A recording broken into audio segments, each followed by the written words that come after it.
beer fests in 2022, one in conjunction with Utah Can is coming back, and we're going to have a beer fest and a pitch fest associated with that. And then in the fall will be the big full beer and distillery festival. Okay. Gives Ben a reason to come back. Oh, absolutely. Right.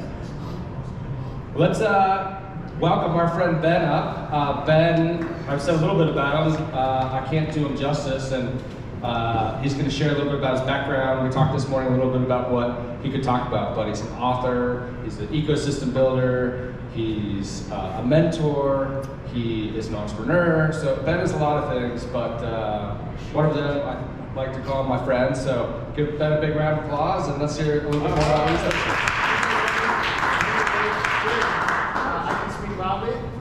Are we good back there? Yeah. All right, excellent. I'm going to sit. Snowboarding the last 2 days when you live in Iowa is new muscles that are reminded every time I move today. But what a treat to be here with so many existing friends and already some really nice new friends through these caffeinated conversations. The beer festival will probably have an app as well, so you can see all the vendors, all of the different things they're serving at the event, be able to track your favorites. It turns out that's quite right over there in this career portfolio. And we first built an electronic beer flight paddle that had a touch screen in the handle to highlight each of the beers. And as you clicked on them, which was solving this nightmare of a problem, what beer is which? When you have these samplers in front of you. And so we set out on that rabbit hole with Flightbright, and that's been a fun venture over the years. We pivoted and transitioned into a beer festival app and created a nice kind of complement to the electronic serving system, paired with kind of the community building app experience in these fun events. So I didn't plan to start with Flightbright, but that was a natural segue. Beer festivals are a pretty good time, and now you can remember a couple that you enjoy. So that's quickly Flightbright. I wasn't sure how to approach this conversation. I want to leave lots of time for Q&A and allow the conversation to go in whichever direction we want.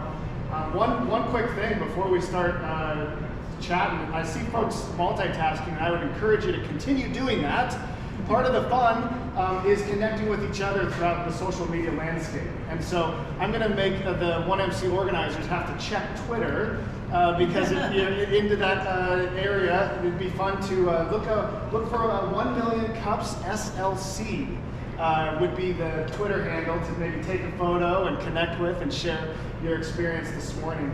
It's a fun way to further accelerate entrepreneurs while enjoying the connections with each other for sure.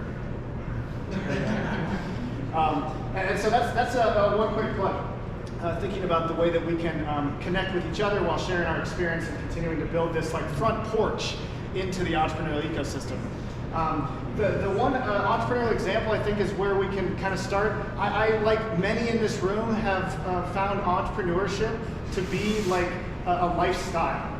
It's just what I enjoy doing, hobbies that pay. And along the way, while building things I care about, community is super important. The safe space that Robert opens us up with, it can be a lonely roller coaster. And so when 1 Million Cups was first started in 2012, approaching 10 years, out of the Kauffman Foundation in Kansas City, Des Moines was the first remote location. So that's where I'm based out of, and we started having coffee every Wednesday. Been doing that now for a while. And so along with being an organizer and meeting folks like Mo and Robert, Stephanie, and this family that is a nationwide network, there was growth to the point where we needed an extra layer of support and connection effort. So I stepped in and helped build the Midwest Regional Rep role for 1 Million Cups, and really it's all about that support and connection. So I work with about 40 different 1 Million Cups communities across 12 states in the Midwest. And then my counterpart, Zachary Draper, is like your BFF in that same role for the West region. And so it's been such a treat collaborating with remarkable community builders and ecosystem development throughout rural, medium, and the largest of ecosystems. So that's a little bit about the Midwest Regional Rep role. And one of the primary reasons I'm here, happy to answer any questions about the Kauffman Foundation, how 1 Million Cups fits into the mix, and what's all going on that front. The other ventures, Open is an open house scheduler. So it connects open houses, the recurring process of scheduling those between home builders and real estate agents. And fun fact, the first time I presented Open with 1 million cups was with the Salt Lake City community. It was a virtual interaction that set out a course to connect with about 10 others to continue presenting, Taylor. And it's not a sales show. It's learning from the perspective of others, and in each environment, there's beauty that occurs.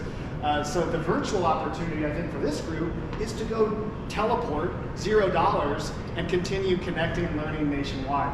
And so it's been a treat, kind of hibernated, as you might imagine, both the beer festival stuff and that open house. But when you're diversified, you can shut things down. That said, momentum's super hard to regenerate, so we'll see. Most recently, last year, I published my first book. So whoever lights up Twitter is going to take on. Sweet, thanks, guys. And the group. This has provided such a sense of peace. When you're talking with a lot of entrepreneurs, paired with your own ventures, being able to synthesize it into something I can hand my little startup that pays in love is a really satisfying effect. And so happy to talk about book writing, the publishing process, and we'll look at social media in a little bit and have a fun little giveaway this morning.